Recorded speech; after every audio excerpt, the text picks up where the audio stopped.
Hola chicos, ¿cómo están? Los saludo el profesor Segundo Montoya. En esta ocasión les vengo a presentar un video exclusivo sobre un tema nuevo en el examen de admisión de San Marcos. Se trata de la filosofía política de John Rawls. Antes de empezar, quisiera recordarles de que estas clases están dirigidas a estudiantes preuniversitarios. Por tanto, es comprensible de que yo omita información y no profundice en la obra de este filósofo. Bien chicos, de seguro se están preguntando quién es John Rawls.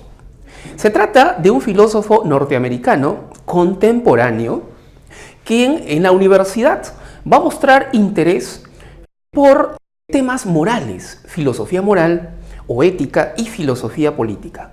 Especialmente él va a desarrollar una, rama o disciplina de la filosofía que se va a denominar ética analítica. Esta propuesta se va a plasmar en su obra cumbre. ¿Cuál es esta obra cumbre? Está por aquí. Teoría de la Justicia, ¿ya? De 1971. Bien. Y en esta obra hay dos objetivos fundamentales. ¿Cuáles son estos dos objetivos? El primero es que la obra de John Rawls tiene que convertirse en una teoría alternativa, dice él. Alternativa frente a qué teorías o qué doctrinas morales y políticas, frente al utilitarismo, frente al perfeccionismo, frente al intuicionismo. Entonces en su obra tú vas a encontrar críticas a estas doctrinas, ¿ok? Un segundo objetivo es que la teoría que él propone es una teoría sofisticada. Sofisticada, pero ¿en qué sentido sofisticada? Él se refiere a que con su teoría quiere llevar a un mayor nivel de abstracción, ¿ya? Un mayor nivel de abstracción, el concepto tradicional de contrato social, propuesto por Hobbes, Locke, Rousseau, incluso Kant. Entonces, vamos a encontrar menciones, referencias a estos filósofos en su obra. ¿Qué tienen en común estos filósofos que están aquí? Hobbes, Locke y Rousseau. Por ejemplo, aquí mira, fíjate, describe el estado de naturaleza humana en ausencia de autoridad política. A eso se le va a llamar estado de naturaleza o estado de guerra. Hobbes lo va a llamar estado de guerra. Y tanto Locke como Rousseau van a hablar de estado de naturaleza. Bien, ahora Kant también aparece en su obra. ¿Y por qué? Porque Rawls va a hacer una interpretación de la justicia con imparcialidad a partir de la noción kantiana de autonomía. Aquí está, interpretación de la justicia por medio de la noción de autonomía en Kant. No olvidemos que la teoría de la justicia de John Rawls es considerada por muchos estudiosos y teóricos de la política como una síntesis sociopolítica contemporánea de tres doctrinas o de tres teorías políticas y económicas: la democracia liberal, la economía de mercado y la teoría distributiva del bienestar. Vamos a explicar la teoría de la justicia como imparcialidad de John Rawls. ¿Qué es la justicia para John Rawls? Él lo explica en su obra. La justicia es la virtud fundamental. En realidad, es la virtud moral y política indispensable de todo sistema social. Es por eso que se muestra muy interesado en ver el problema de la justicia y cómo se origina este. Veamos por aquí. La justicia surge del desacuerdo. ¿Pero qué es el desacuerdo? El desacuerdo se puede definir como los conflictos de intereses entre los seres humanos. ¿Ok? Podemos basarnos en los conceptos de estado de naturaleza y de estado de guerra para explicar el desacuerdo. Vamos a basarnos en el concepto de estado de guerra de Hobbes. Hobbes sostiene de que todos los seres humanos son iguales por naturaleza. Ahora bien, ¿qué pasa si dos hombres desean la misma cosa y al mismo tiempo no pueden disfrutar los dos de la misma cosa? Podría ser tierras. ¿Qué pasa si dos hombres desean, ¿no?, en un mismo territorio para vivir, o de repente desean alimento, o de repente desean, pues, reproducirse, desean una pareja? Entonces, si desean los dos lo mismo y no pueden disfrutar los dos de la misma cosa, esto los convierte a los dos en enemigos. Y si son enemigos, ambos van a buscar aniquilarse uno al otro. ¿Entiendes? Esto tiene que ver justamente con la discordia. Ahora, ¿por qué aniquilarse y por qué entrar en este conflicto? Porque cada uno busca su conservación, la conservación de su existencia. Lo que Hobbes va a decir es que son tres las causas de la discordia o del desacuerdo. ¿Cuáles son? La competencia, la desconfianza y la gloria. Además, el desacuerdo puede también definirse así, como las pretensiones incompatibles de los beneficios de la cooperación social, según Rawls. ¿Ya? Es decir, estos hombres son parciales, buscan sus propios intereses y esto crea discordia. Aquí tenemos una imagen que grafica lo que estamos explicando. El conflicto de intereses, la disputa, el estado de guerra. ¿Ok? ¿Cuál es la solución frente a eso entonces? Frente a una situación de conflicto, de guerra, de discordia, de disputa, esa solución vendría a ser un acuerdo. Entonces lo que Rawls está pensando es convertir el desacuerdo en acuerdo. Y, ojo, no en cualquier acuerdo. Ese acuerdo tendría que ser justo. Y a ese acuerdo justo, él lo va a denominar contrato social. Pero, claro, el contrato social es un concepto tradicional. Él es contemporáneo. Él lo que hace es proponer un nuevo contrato social. A ese nuevo contrato social se lo va a llamar neocontractualismo. Este nuevo contrato social trata sobre los principios de justicia adecuados que deben regular la distribución de los beneficios en la cooperación social. Recuerda que por aquí hablamos, hace un momento, de una disputa por los beneficios de la cooperación social. Que la disputa era porque las pretensiones eran incompatibles, es decir, unos desean más que otros, unos quieren beneficiarse más que otros. Y esto creaba pues la discordia, el desacuerdo. Pero eso se resuelve aquí, ¿ok? Con un nuevo contrato social. Para ello postula un nuevo concepto, una novedad teórica en su obra. Y en la teoría filosófica, en la teoría política. Ese concepto es posición original, el concepto de posición original.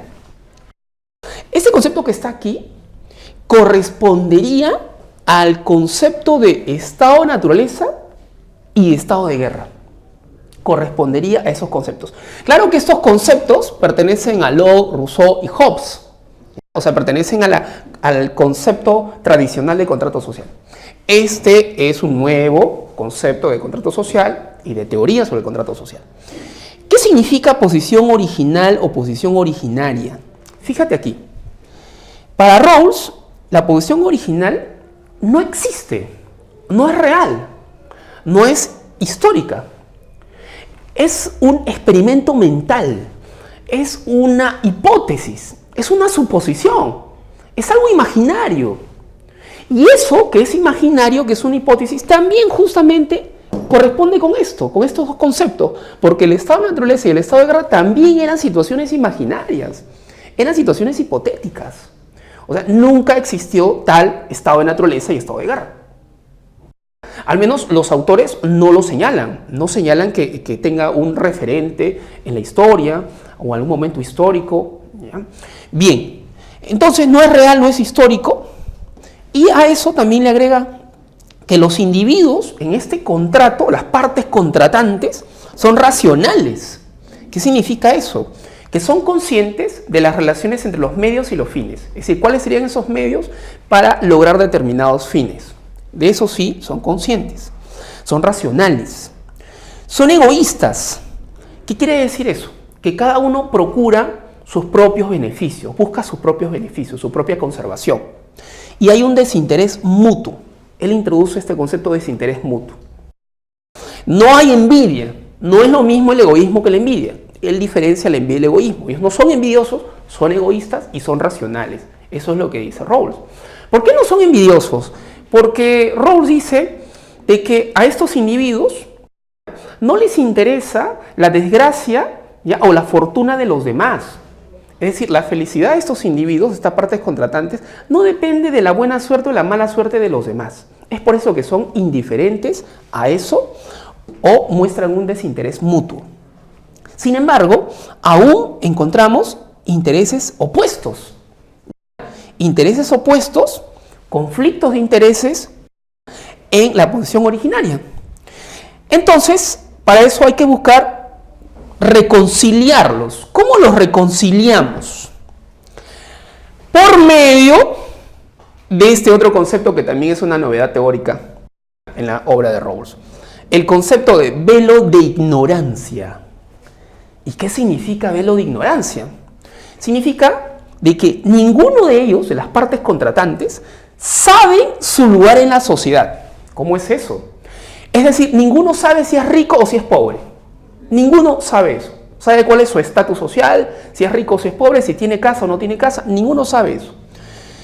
Aquí tenemos, por ejemplo, en la imagen, tenemos a un rico, pero está, ¿cierto? Cubierto, tiene cubiertos los ojos, ya está con un velo. Aquí también, mira. Entonces, el rico no sabe que es rico. El pobre no sabe que es pobre. Y no solo, ojo, en función al estatus social o la clase social a la que pertenezcas, tú eres ignorante, sino que no saben su suerte en la distribución de los talentos, de las fuerzas, de las inteligencias. Es decir, ellos no saben si uno es más inteligente que el otro, es más fuerte que el otro, etc. No saben. Lo único que saben, o lo único, ¿ya?, que saben es que disfrutan o buscan disfrutar de los bienes sociales primarios. Es lo único, es.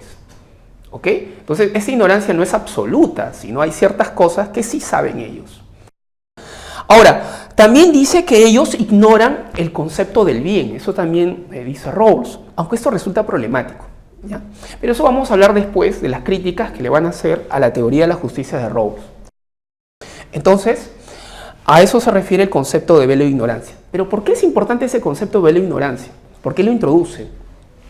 Lo que pasa es que el velo de ignorancia convierte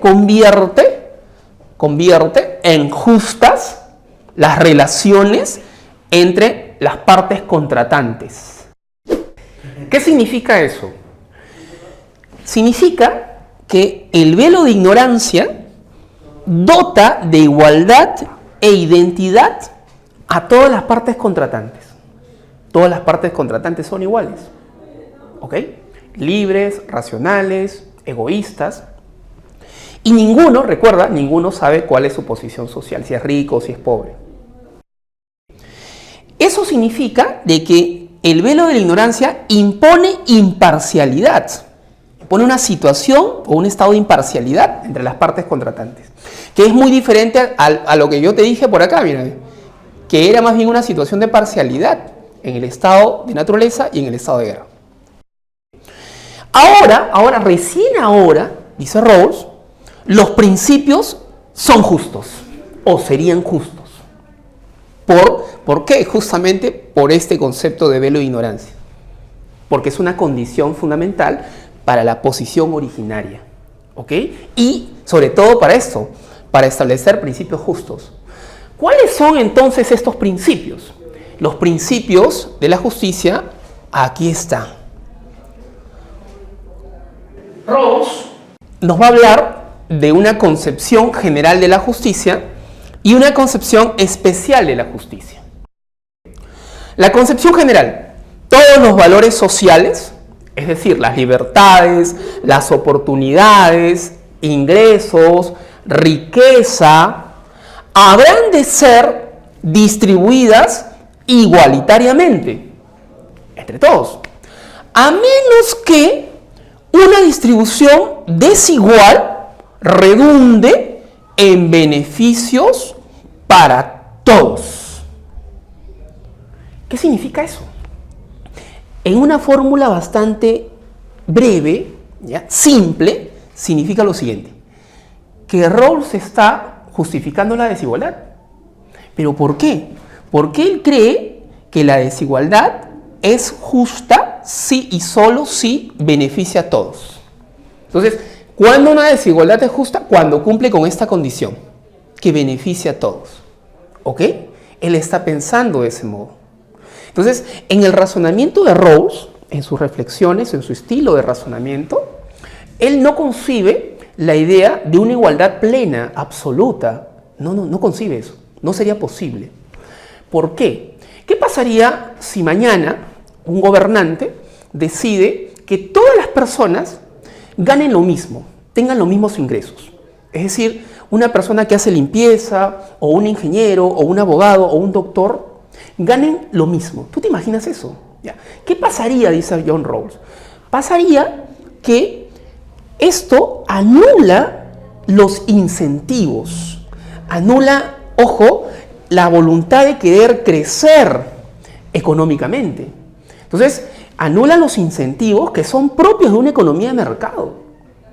A la larga, ese tipo de decisiones de un gobernante, ¿ya?, de querer pues, que todos ganen lo mismo, a la larga esto va a perjudicar a la sociedad. Porque mucha gente ya no tendría por qué esforzarse para ganar más dinero. Entonces él cree que más bien la desigualdad sería justa, siempre y cuando beneficie a todos. Ah, claro está, no una desigualdad absoluta, un cierto grado de desigualdad, dice Rawls. Eso sería justo, siempre y cuando beneficie a todos. Concepción general. La concepción especial de la justicia o específica de la justicia es aquella que se aplica a un tipo particular de sociedad. Entonces, de seguro te estás preguntando, ¿esto podría aplicarse a mi país, al Perú? No, definitivamente no.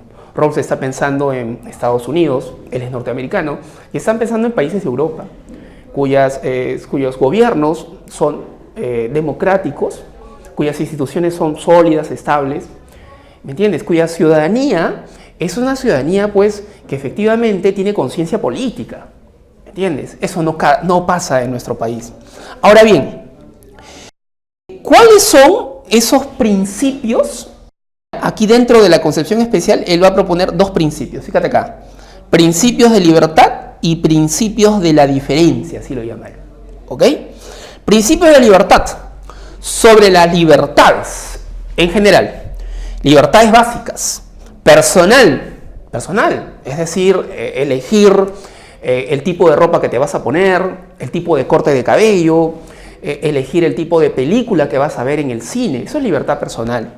Libertad de pensamiento tiene que ver con las ideologías, con la religión, puede ser una ideología política, ¿no? Ser anarquista o ser marxista, o yo qué sé, ser pragmatista, no lo sé. Políticas, elegir a un representante, una autoridad, y ser elegido también como una autoridad política en tu localidad, en tu país.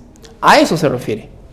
Y si tú te das cuenta aquí, esas libertades, ¿ya?, estas libertades básicas de las que está hablando él, vendrían a ser los derechos civiles que contemplan las constituciones.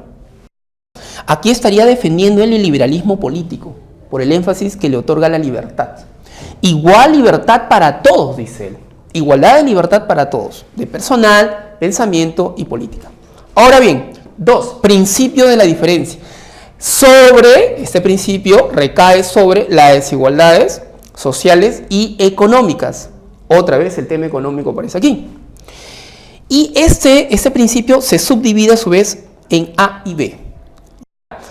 Entonces, las desigualdades sociales y económicas serían adecuadas o serían justas si estas producen un mayor beneficio, ojo, a los menos favorecidos, a los más pobres.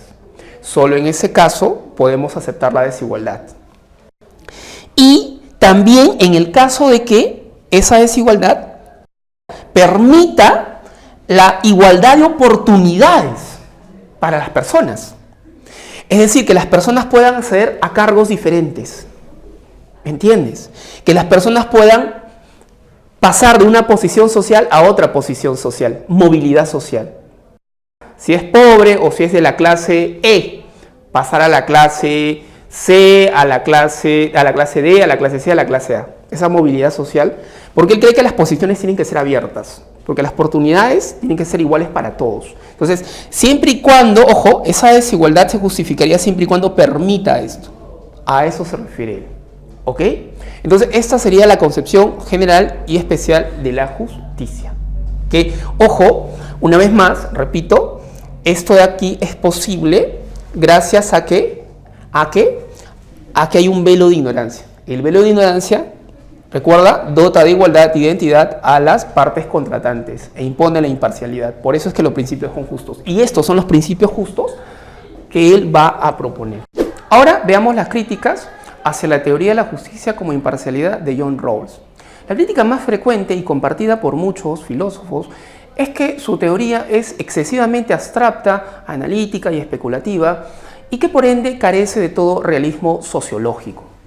Las críticas personales dirigidas por algunos filósofos conocidos del mundo académico, por ejemplo, es el caso de Chantal Mouffe. Ella sostiene de que Rawls, con su teoría de la justicia, no hace frente a los problemas de la política real, como el conflicto, la violencia, el poder o la lucha, ya que estos elementos o temas de la política real desaparecen detrás de su obsesión por el consenso y la neutralidad. Por otro lado, las críticas de Charles Taylor, filósofo canadiense, quien considera que la teoría de la justicia como imparcialidad de John Rawls es una teoría política del universalismo puramente abstracta y procedimental, que ignoraría la fuerza y la vitalidad de los contextos culturales, del particularismo nacional, étnico, racial, al dotar de identidad a las partes contratantes. Muy bien, chicos, esto ha sido la exposición esquemática y simplificada de la teoría de la justicia de John Rawls. Muchas gracias. Ahora vamos a responder a una de las preguntas que vino en el último examen de admisión San Marcos 2019-2. La posición original planteada por John Rawls en su libro La teoría de la justicia tiene que ser interpretada de manera que en cualquier momento se pueda adoptar su perspectiva. Es indiferente cuándo se adopta este punto de vista y quién lo hace. 2 puntos. Las restricciones deberán ser tales que siempre se escojan los mismos principios. El velo de ignorancia es una condición clave para que esto suceda. Asegura no solo que la información disponible es pertinente, sino que es en todo momento la misma. A partir de este razonamiento se infiere que para Rawls la justicia supone que alternativas. A. Todos debemos conocer las condiciones en las que estamos. Esa no podría ser la respuesta. ¿Por qué? Yo lo expliqué. Recuerda que las partes contratantes tienen un velo de ignorancia. Es decir, las partes contratantes no saben cuál es su condición en la posición originaria. No saben si son ricos, si son pobres, no saben si son más fuertes, si son menos fuertes o más inteligentes. No conocen sus talentos. Entonces, aquí esta respuesta, esta no sería la respuesta, no sería la clave. La alternativa B, la posición originaria es determinada por el contexto social. Tampoco sería esa la respuesta, porque ahí el contexto social no tiene nada que ver. Recuerda que la posición originaria es un estado o una situación hipotética, imaginaria, es un experimento mental. Entonces no tiene que ver con un contexto social en particular. ¿Ya? C. El velo de ignorancia es condición de la posición original. Esta sí podría ser la clave. ¿Por qué? Ojo que todavía no analizamos estas otras alternativas. Dice, el velo de ignorancia es la condición de la posición original. Claro, es lo que yo trataba de explicarte. ¿Ya? Recuerda, y aquí también lo he señalado, el velo de ignorancia, lo dice aquí, miren, en el texto, en la pregunta, es una condición clave para que esto suceda. O sea, ¿para que suceda qué? Para que suceda la posición originaria. Recuerda que el concepto de posición originaria corresponde, en la concepción tradicional del contrato social, corresponde al estado de naturaleza y al estado de guerra.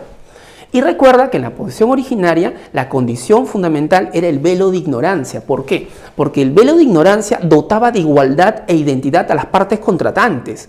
Y eso era muy importante al momento de elegir los principios que eran justos. Entonces, esta sí me parece que podría ser clave. Veamos la siguiente. Todos pueden acceder a la justicia sin importar su condición. Todos pueden acceder a la justicia sin importar su condición. Pero aquí más bien me dice que la condición sí es importante. Y esa condición es posible gracias al velo de ignorancia, que vendría a ser la condición clave. Ahora, sin importar la condición, sí importa la condición, porque cuando Rawls explica la posición originaria, él habla del velo de ignorancia, que es muy importante, ojo, y es una condición ¿Para qué? Recuerda, para dotar de igualdad de identidad a las partes contratantes, para que los principios que se elijan racionalmente sean justos. Entonces, que no importe la condición, sí importa la condición de las partes contratantes. Y esto también tiene que ver con ¿qué? Tiene que ver con el hecho de que para Rawls, escúchalo bien, esta teoría de la justicia no es aplicable a cualquier sociedad. En su teoría de la justicia, del libro que hemos analizado de 1971, él parece afirmar que podría aplicarse a cualquier sociedad.